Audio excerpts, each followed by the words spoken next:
hate you both. I've hated you ever since I can remember. I hate you, and I wish you both had cancer. Cancer? Yes, in the head.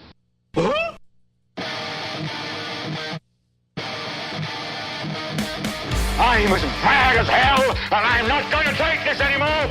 Pay no attention to that man behind the curtain. Are you telling me you built a time machine? Kind of a DeLorean?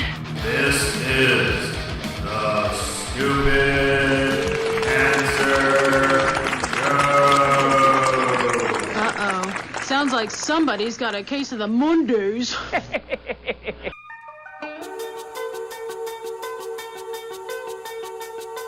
Hello there, children. Hey, kids. People seem to like me because I am polite and I'm rarely late. Don't worry, I got an idea. And now, the host of the Stupid Cancer Show, Matthew Zachary. Not that there's anything wrong with that. Because he has a lot of chutzpah. All right.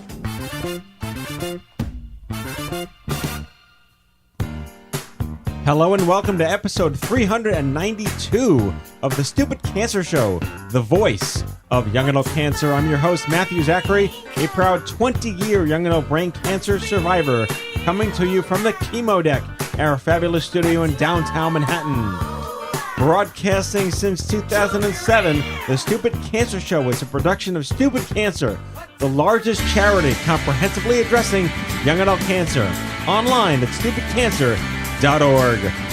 I'm Mallory Rivera, Program Manager and co-producer of The Stupid Cancer Show, welcoming all of our first-time and returning listeners. Never miss an episode by subscribing to the podcast on iTunes and following us on SoundCloud. All right, it's not okay that 72,000 young adults are diagnosed with cancer each and every year. So, got cancer under 40? Sucks, huh? Time to get busy living, folks, because the Stupid Cancer Show is changing the world, one chemo infusion at a time. Got a great show. Rock versus Cancer is a featured documentary about John Grabski III, a young adult musician diagnosed with terminal cancer, who spends his last days making a rock album with legendary producer Steve Albini. Cancer may have claimed John's body, but it never claimed the character, dignity, or music behind the man. Here to talk about the film is Ashlyn Kindberg, the producer of Rock v. Cancer, and our Survivor Spotlight on young adult Mesothelioma survivor and blogger, Betsy Brockett. All right. Got a full house here. So many people. Hello, Mallory. Hello. How are you? I am delightful. Oh, wonderful. And Dr. Shapiro, the Shaps, hello. Back from Yosemite. See. Yeah? You had a good time? It was awesome. Yeah? It's so beautiful there. You know, Jess asks, like, do you work here? They're just, it was a 3-day trip. No, it was a quick one. She's like, Sean's always away somewhere. Yes. You make it look like you don't work here. It's a good job, though. But you do. I vouched for you in case there was any degree of concern. Okay. But you're well. Good. And you're back in action. Yes. And week 3, Laurel Sally here. I know. Still here. Thank you for still having me. So what's it been? What's it been like for you? It's been exciting. I've met some great people, and it's just really exciting to get into it more and really hear more about the stories and really hear more about the people who are changed and helped by Stupid Cancer. It's really exciting. Something we could have always done a better job doing, and we're glad you're here to help us do that. Happy to be here. Yes, exactly. And Dr. Wimmer. Yes. What are you a doctor of exactly? Whatever you want me to be. It's an open-ended question. How was your, I was going to say 4th of July, but it was like 100 degrees, so it felt like 4th of July, but it was really, very hot. Very hot. That's a good description of the weekend. Yeah. Pretty much just hot. Well, we had a very exciting meetup. We celebrated our friend Scott Slater's 10-year cancerversary in Central Park. Yes, it was a lot of fun. It was a lot of fun. It was good. A lot of newbies, too. A lot of newbies, too. It was nice to see some new faces. And Melinda Hood had one of her buddies from the Ullman Cancer Fund's Cancer to 5K program, which we've talked about on the show extensively. It is a program where you can rehabilitate yourself through basically training for a 5K over several months, and it's very effective, and they do a wonderful job with that. Yeah, it was pretty awesome having someone be pulled in through that program with Melinda. It was very nice. And we met 2 other young women. One of them was sick, and one of them came with her. She had undifferentiated soft tissue sarcoma of the thigh or some I believe muscular, so.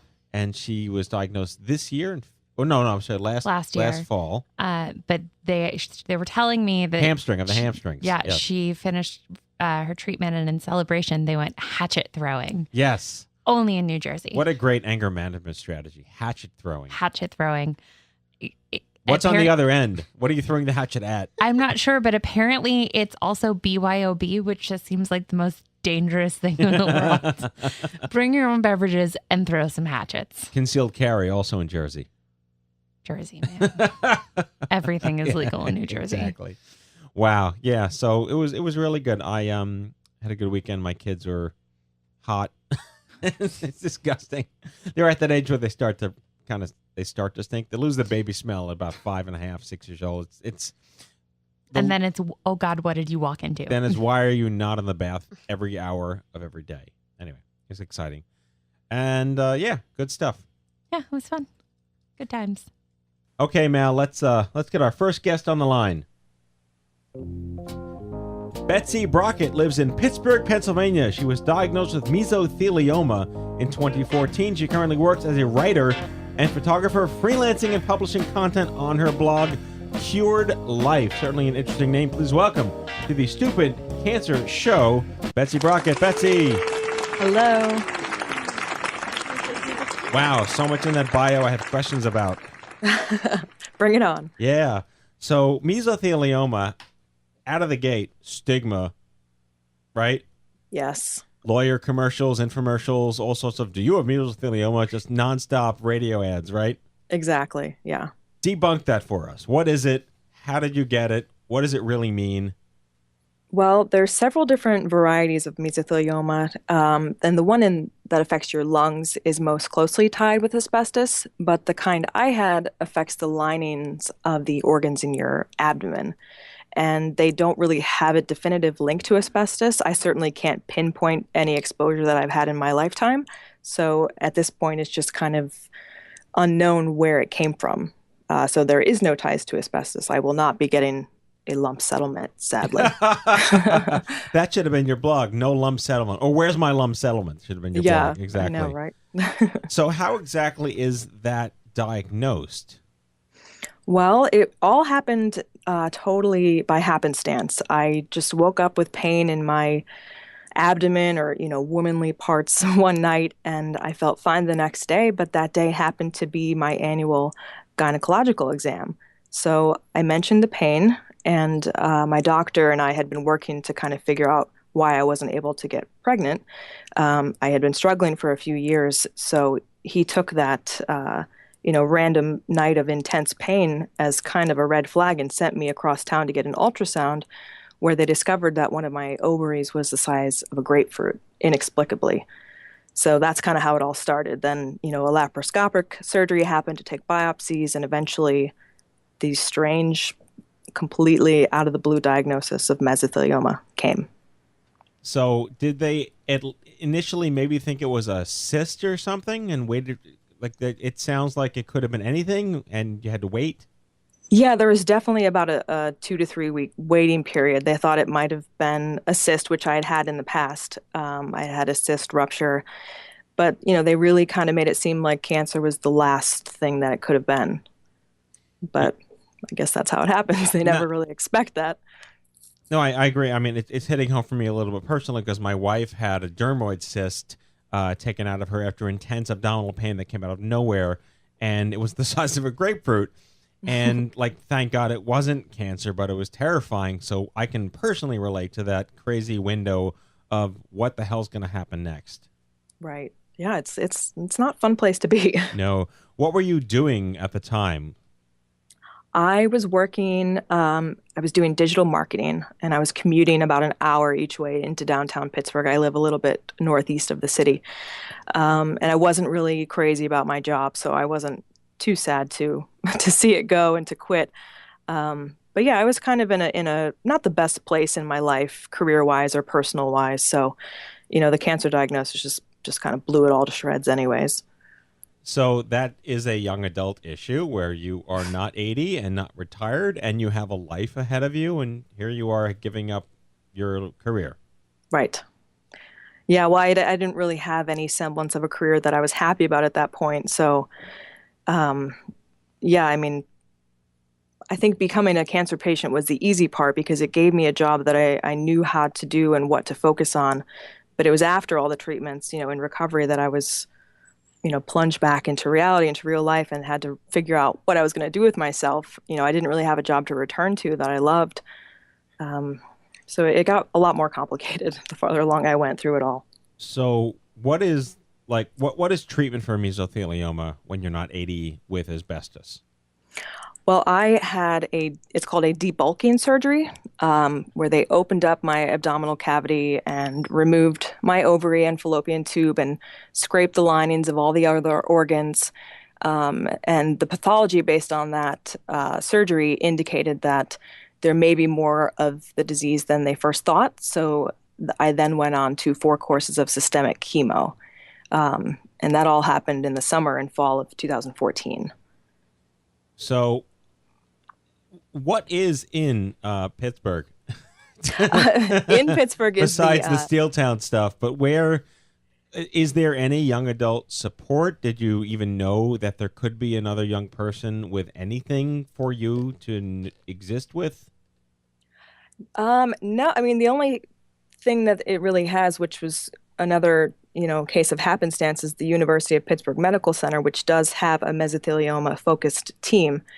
And actually, the treatment that I got just this past February, the heated chemotherapy, which I'm not sure if you're familiar with, but UPMC is one of the only hospitals that does it. So I was happy that, I was in a city that could offer me such great care and I didn't have to travel. But as far as, connecting with other young adult cancer survivors, that's not really something that I've even embarked on trying to do yet at this point. But I hope to. Well, this show, our entire mission, everything we do is really about cancer when you're not 8 or 80 and how it's not, necessarily better or worse. It's just very different.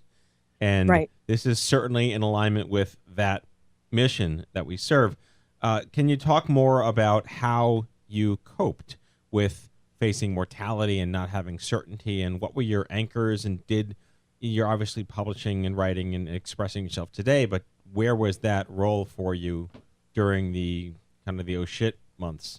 Sure. Yeah. Well, I received the surgery and chemo in 2014, and then I had a year of clean scans every 3 months. And, I thought after my initial treatments that this whole thing was a fluke and that I could push it all behind me, pretend that cancer never happened, and just try to reassemble my life completely apart from it, which is why I didn't, seek out other young adult survivors. I didn't really want to integrate cancer as part of my life, which didn't go very well. I went into a pretty bad depression and really grappled with what I was going to do with myself now that my entire life had been reset. My marriage suffered and ended, actually, and I moved across the country. I moved to Los Angeles for a time. I did a yoga teacher training. I just kind of was floundering for a year there in between treatments. And, when I found out this past January that the cancer had returned, it was kind of a weird sense of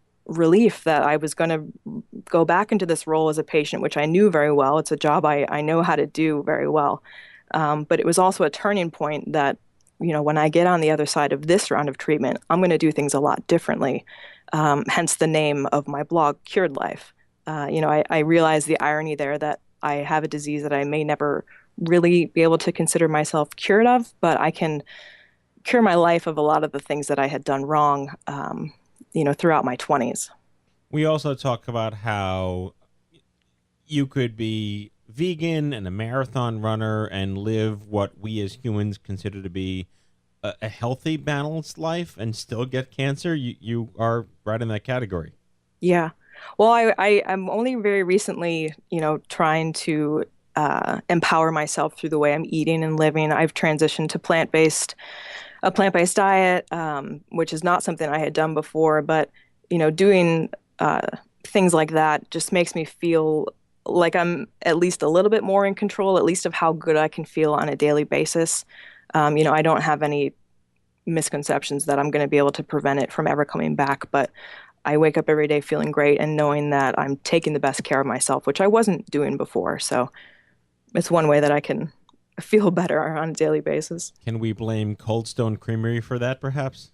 Yeah, that's definitely one of the culprits. Yeah, exactly. So I'm seeing here that you did a work with a yoga teacher. So did that help you gain a more holistic sense of this balance you maybe didn't have prior to? Yeah, absolutely. I had always kind of viewed yoga as a physical escape. It was a practice I could go into and focus on what my body was doing and not focus on what was going on in my head, which was a total mess. But the yoga teacher training that I did kind of, blew the lid off of everything that I had thought about yoga. And I ended up changing the way that I thought rather than the way I was moving my body. All the philosophy that goes along with it just brought a lot of peace into my life and helped me, accept that I was diagnosed with cancer. It changed my life immeasurably and that I need to move forward in harmony with it rather than trying to forget about it or brush it under the rug. So yeah, it was life-changing to bring that into my life. I like that you are very focused on fighting the fights you can win and taking ownership of the things that you have control over or that you are able to have control over. Yes. I can't help but want to go back to the fact that you were trying to get pregnant prior to, just all of this happening. Did they even know that you were not 80 and had a uterus that could function before giving you chemotherapy? Was there a conversation in that mix about, hey, you're not 80 and you're trying to have a baby and cancer can kind of screw that up? Yes. Before my very first surgery, I did go through fertility preservation. That took about a month to, harvest my eggs, and we turned them into embryos, my husband and I. But unfortunately, when we decided to get divorced, we also decided to terminate those embryos. And then when the cancer returned, I didn't want to go through all that again. So I kind of made peace with the fact that for whatever reason, it just wasn't in the cards for me to have children. And I'm okay with it at this point. Well, I'm kind of mixed emotions on how to respond to that, but I'm actually pleased that you were made aware of the opportunity to preserve your fertility and that you did go through the process. I'm sorry about the outcomes for that, but it is a testament to, at least from my perspective, the progress that many young women are not told. In fact, we just did a national study with 2 academic centers on 800 women, and 13% were made aware of reproductive rights. So that's it. 13%. So you're one of the 13% in that scenario. So again, we're slowly making strides, but it goes back to our stories that matter in a very different sense. Yeah, and that's why I kind of wish I had been open more with other survivors, at least gotten more, psychological, emotional support, because, post-traumatic stress is a real thing. And I wish I hadn't made the decisions that I made after treatment, like terminating those embryos, because I just wasn't in the right headspace to even, make those kind of decisions. But that's, treatment is such a vast world that they're not really able to touch on everything that patients need. But well, it's lifestyle. It's not cure. And, I like that you kind of blended the two words together with your blog, Cured Life, because it's how you choose. We say get busy living, but it's anything you want that to mean. But it's what you're choosing to do to own what happened to you as best as you can. Exactly. So would you share with us some more about these, I would say, quality of life?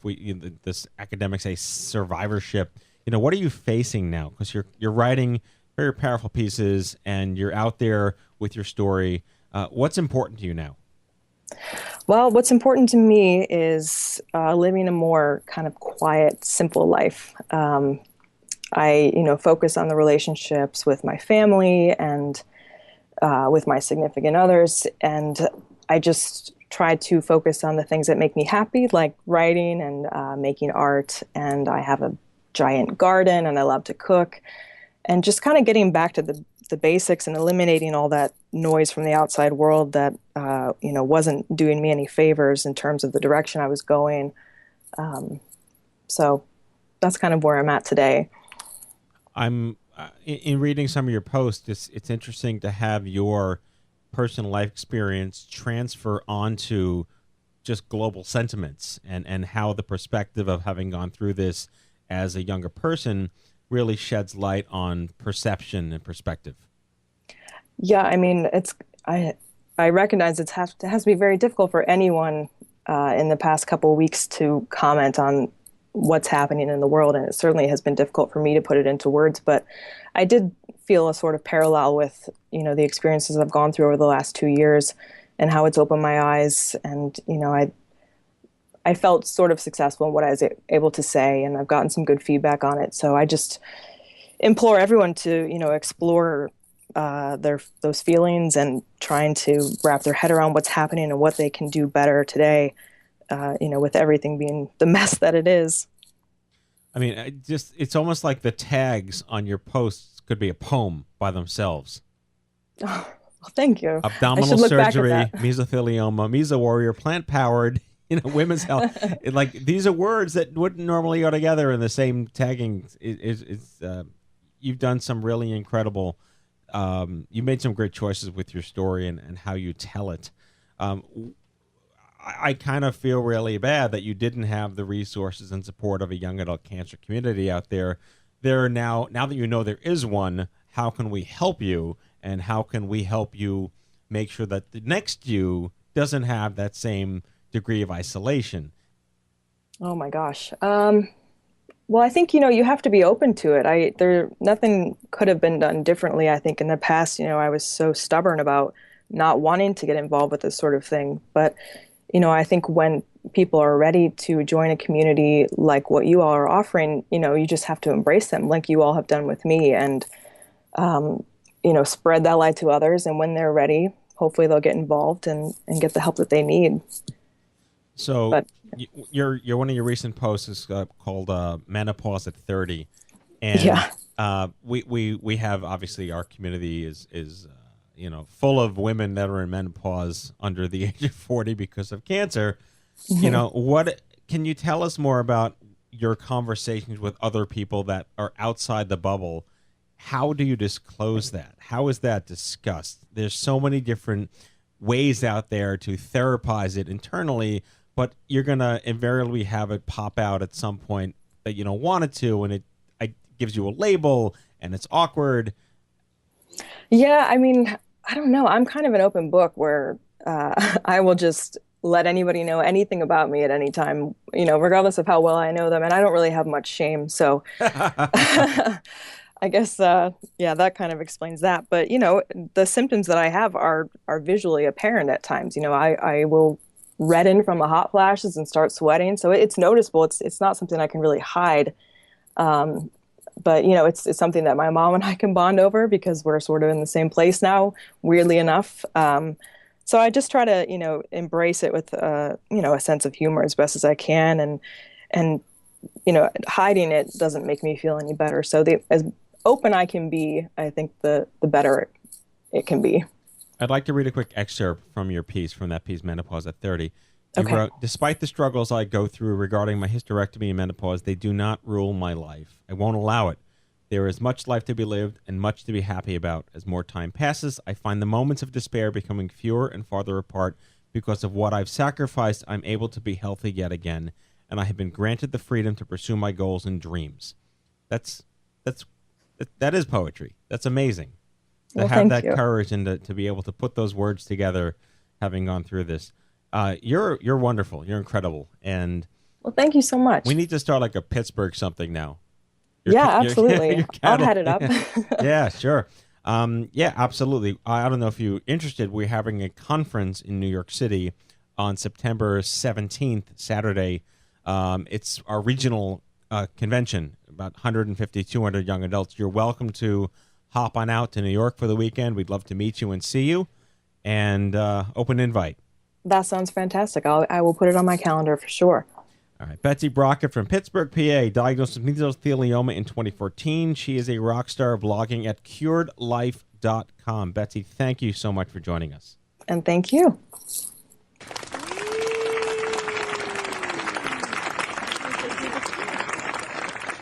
All All right, and now the news. Hello, I'm Kent Brockman, and this is Eye on Cancer. Just the facts, ma'am.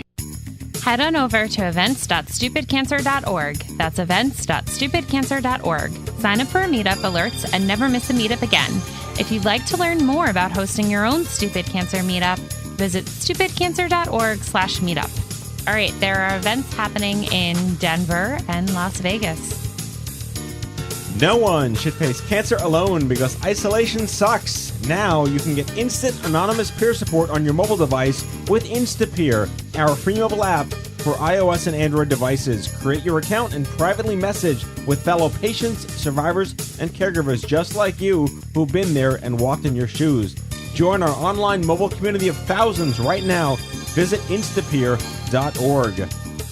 We've launched a newsfeed aggregator on Tumblr for all the articles, blogs, and stories we couldn't possibly have the time to post on social media.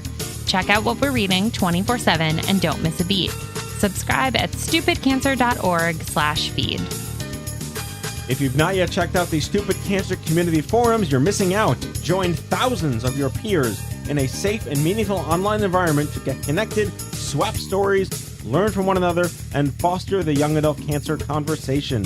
With hundreds of topics, discussion groups, and issues to choose from, it's a great place to get busy living. Learn more at stupidcancer.org/community. Support our programs and services by heading over to stupidcancerstore.org. You'll feel great and look great in your new Stupid Cancer gear. That's stupidcancerstore.org.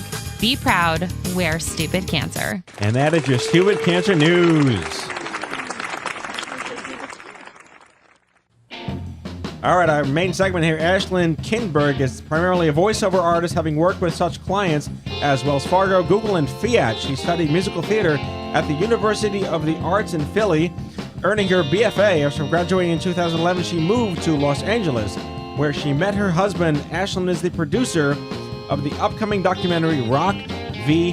Cancer. Please welcome Ashlyn Kindberg. Ashlyn.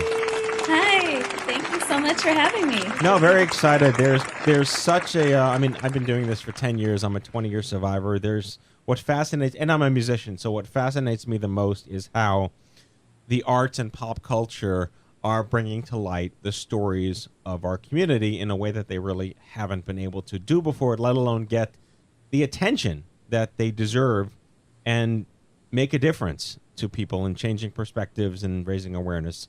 So while I'm sorry that this project is based on someone who was lost to cancer, it's just another amazing example of how powerful our stories can be in media.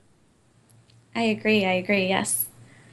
So let's first talk about John Grabski. How did you know him? How did you meet him? And we can get into his story and his choices, and it's really inspiring.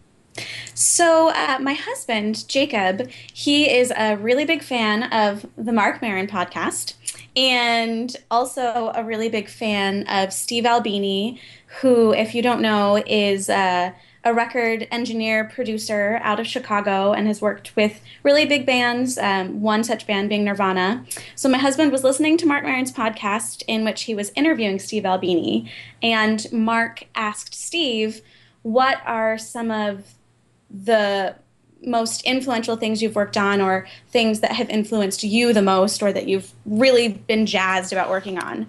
And Steve could have said a number of very famous albums and having worked with really big bands, and instead he chose to talk about John Grabski. And in the interview, there was probably a 5-10 minute segment where he just talked about meeting John via email, John really wanting to make an album, reaching out to Steve being really touched by his story, and how John impacted his life for the better, and he will never be the same having met this man and worked with him. And my husband was really inspired by that, reached out to Steve to see if he knew if there were any documentaries in the works about John Grabski's story and him having worked with Steve Albini. And Steve didn't know of anything, and he actually then put us in touch with John Grabski's family. So myself and my husband, we never met John. Unfortunately, we did not have the pleasure of knowing him. But now, after the fact, having heard about his story, we were able to get in touch with his family, and they were really excited to have someone want to tell John's story to the greater public. So let's start by telling his story. He was diagnosed 9 years ago, and he was a lover of music. He was a musician. That was his life, his passion, his career, correct? So it wasn't technically his career. It was something he did more on the side. But I'm sure if he could have made it his career, he most definitely would have. He, yes, was diagnosed with cancer and then actually beat it round one and was cancer-free for a few years. And then when it came back, he was told that it was a terminal diagnosis this time around. And he decided, you know, I love music so much. It's just been a hobby of mine. And I know now that my days are numbered, but I don't want to live just kind of counting down the days. I want to make my life matter and just do everything that I've always wanted to do and not look at the clock ticking, but think I have today. How am I going to live the best that I can today? So he decided, in loving music and never having made it his career, that he was going to just focus on his music in his last days and weeks and months and however long he could have. And so in that, he had always written a lot of music and posted it to things like Bandcamp and YouTube, and he lived in upstate New York and was part of a band, and they played a lot of local gigs. And he decided that with all of the solo music that he'd written, that he really wanted to make an album with Steve Albini, who was his hero. And that had always been kind of a dream of his, one that he didn't really know if it would really happen. But after this terminal diagnosis, he decided that it was going to happen, and he was, you know, bound and determined to make it happen. So what's really lovely about the story is when he got in touch with Steve and just was like, hey, man, I'm, you know, this solo musician, and I've not made an album before, but I really want to. I want to make it with you. I live in upstate New York. I want to come to Chicago to record at your studio. Steve was like, yes, I want you to come. I love your story. I love your passion. I love your drive. And also, I love your music. You know, Steve was really a big fan of John's solo stuff. And so he was like, please do come and record with me. And considering the circumstances, Steve actually waived all fees, and people donated to help get John across country from New York to Chicago so that this dream could become a reality. So let's go back to John, the person. How old was he in 2007, and where was he at the time? That is a great question. Unfortunately, I'm not entirely certain how old he was in 2007 off the top of my head. I do know roughly that he was in his late 20s. And he passed when he was 30-something. But at the time, 2007, he was just kind of kicking it, living life. Again, upstate New York. I don't know, unfortunately, much about him at this point, only because the facts that I do know are very much centered around his time near the end, and especially his time with Steve Albini.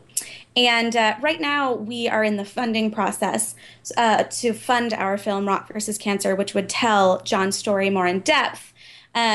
And so until we have all of our funding, we haven't really had the chance to really delve deeper into exactly who the man was behind John Grabski. No, and that's fine. I was just curious, but we hear the words bucket list all the time, and the general go-to where your brain is like, oh, the 80-year-old that's, you know, just trying to get their stuff done, and, you know, the bucket list for when you're, you know, I just read online he was 33 when he passed away. The bucket list at presumably 32 years old, you know, that shouldn't exist. But, you know, he didn't really want to go skydiving or jump off the roof or do these things. He wanted to double down and go out on his terms And can you talk to us more about his final album, The Strain? Yes. So The Strain, it's a really awesome concept in that every single song on the album really is his way of getting out his feelings about having cancer. So it's really his love letter to life, as he put it, and his hate letter to cancer. And it was a way for him to get out all of these emotions and just everything that he was thinking and feeling that isn't so easy to put into words. And it was a way for him, it was a therapeutic way to kind of get out his anger, but also get out his just love for life and, you know, just everything that he was experiencing. And this music, it would best be described as like a kind of grunge rock. So it's very hard, it's very heavy. And so the album, The Strain, on the album, it's John and then his younger brother, and just the two of them did all of the instrumentation, and John is the one that's singing as well. And it was just really an awesome project because prior to making this album, you know, John had written a lot of solo music, but never had the chance to really play it because the band that he was in, Chiba Hawk, they did their own stuff. And it's not quite as grungy, if that makes sense, if that's a musical term. And so The Strain, really, he was able just to kind of let loose and just be free and really show who he was as a musician. And the thing, as a musician, he came from being a drummer. So the drumming on the album is really unique and superb and just kind of shows his flair, especially.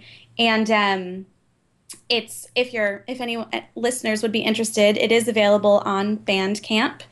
And proceeds from any purchases of the album do help go into a patient fund for people with cancer. So.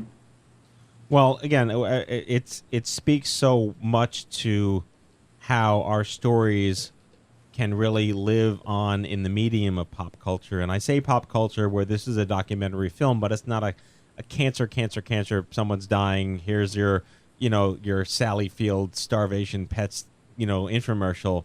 It's like, I go back and even in 2007, that was around the time when Will Reiser was diagnosed with cancer, and he and Seth Rogen started to write the 50-50 screenplay, which they shot around for a couple of years. But that was a great film that talked about young adults and facing cancer, and it raised awareness that someone that isn't 80 can get sick, and someone that isn't 80 can still live their life on their terms, and that we can choose to do what we want creatively to express what that means. Are you familiar? So I'm reading here in the notes that the album, The Strain, was Everett True, critic said, it's one of the finest albums of its genre in a decade. And yes, he doesn't like a lot of things, so that's pretty impressive for him to say that. Are you familiar with some of the tracks on the album? I've listened to them, but I can't say that I know them by heart or anything. What kind of questions might you have? No, I mean, I can relate to him on a personal level because I am a musician. I was the concert pianist, and I was given 6 months to live, and I lost the ability to play piano. Mm-hmm.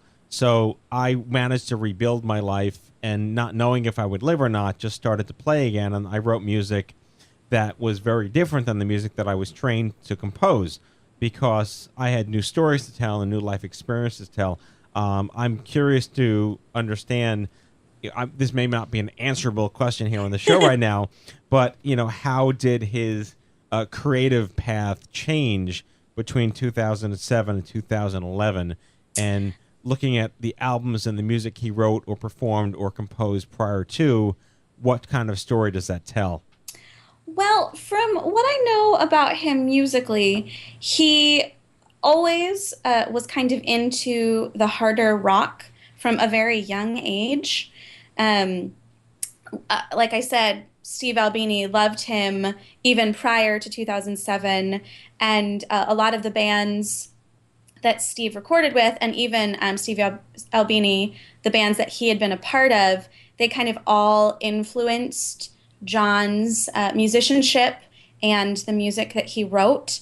So the album The Strain, I think it's just more finely honed because he had more time to dedicate to this album, in that, there wasn't a job that he was doing aside from making this album. But I think it is very similar to other music that he had written in the past.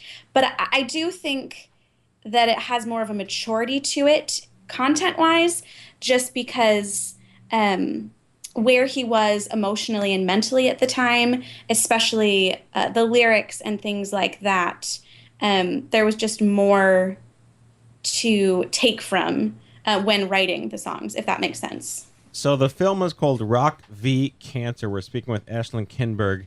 And where can people learn more about the film itself? I understand that you are currently crowdfunding to get it off the ground with proceeds to benefit us, Stupid Cancer, and the Sands Cancer Center in upstate New York. So people can learn more about us in a few different ways. So we're currently crowdfunding at yourfilmfund.com. We've partnered with a nonprofit, so all of the donations, they are tax deductible. And like you said, once the film is made, any proceeds from the film are going back to helping people that have cancer, because really that is what John's heart was. That's what he wanted. And we were so struck by his story and his heart. And we thought, what better way to kind of let others know about John and kind of give him a legacy and a way to always be giving back to others. And you can also learn more about our film. We have a Facebook and a Twitter. If you just go to rockvs, so rockversuscancer.com, you can find our Facebook and Twitter there. So final question for you, and I understand your husband couldn't join us. What does it mean to you guys to produce this type of documentary film? So, yes, my husband unfortunately couldn't be with us. He's the director of the film, and I'm his producer, helping hand, partner, and everything. For us, we don't look at projects if they don't strike an emotional chord with us. And for my husband especially, having been the one to discover John's story and really say, I want to make this film, it's just such a personal, inspirational, crazy, delicate, there are all of these amazing things about John's story. And my husband and I, we have never had cancer. We don't have any close family members or friends that have ever had cancer. However, just in the little bit that we know about John and the little bit of research and having talked to his friends and family just a little bit before we've even, begun making this film, we were so impacted by his story and suddenly aware of, oh, wow, we know that cancer exists. We know that people suffer from this. And that's something that is, can be sad and upsetting and all of these things. But to hear his story, and it was suddenly like we were being impacted by, and we didn't even know him, but it was like we knew him suddenly, and like it was something personal. And so to be able to share his story, because when you make a film about someone, that's such a personal thing. It's like you're getting to know them through watching that movie. And so for us, it's a way to share with people and to kind of have them see and live through his story, to understand what so many people go through when they are diagnosed, and just kind of another slice of life that most people don't even have any clue about, if that makes sense. No, it does. I feel like I'm not being very articulate, but no, it's we talk all about how young adults can and do get cancer, and that is still not yet, and may never be, and I can't be held responsible for whether it is or not going to be a publicly understandable concept. So the more programs and pop culture products and media productions that are out there that tell that story and make that point that cancer isn't just for kids and grandparents anymore, the more valuable it serves our interests in our community. And I can't wait to start promoting and doing screenings with you guys once the film's up and running. Well, thank you so much. We're really thrilled to begin, and hopefully we will be able to begin soon once we obtain all our funding. So, we've been speaking with Ashland Kinberg, the producer of the upcoming documentary Rock v. Cancer, which goes over John Grabski's story as a young adult musician turned cancer fighter turned acclaimed album musician, album producer. Lost his life in 2011 at the age of 33. He will be missed, but he is going to be memorialized in perpetuity thanks to your amazing work. Ashlyn, thank you for joining us on the Stupid Cancer Show. Thank you so much for having me. All right.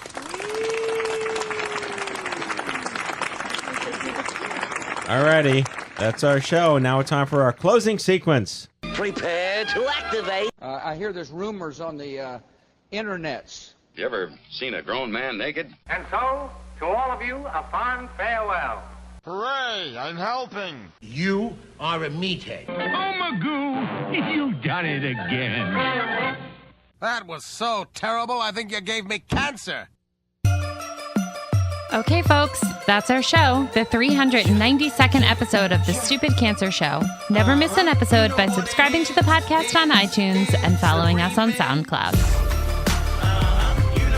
I'd like to thank our guests, Betsy Brockett and Ashland Kinberg, for joining us on this episode of The Stupid Cancer Show, broadcasting since 2007. The Stupid Cancer Show is a production of Stupid Cancer, the largest charity comprehensively addressing young adult cancer.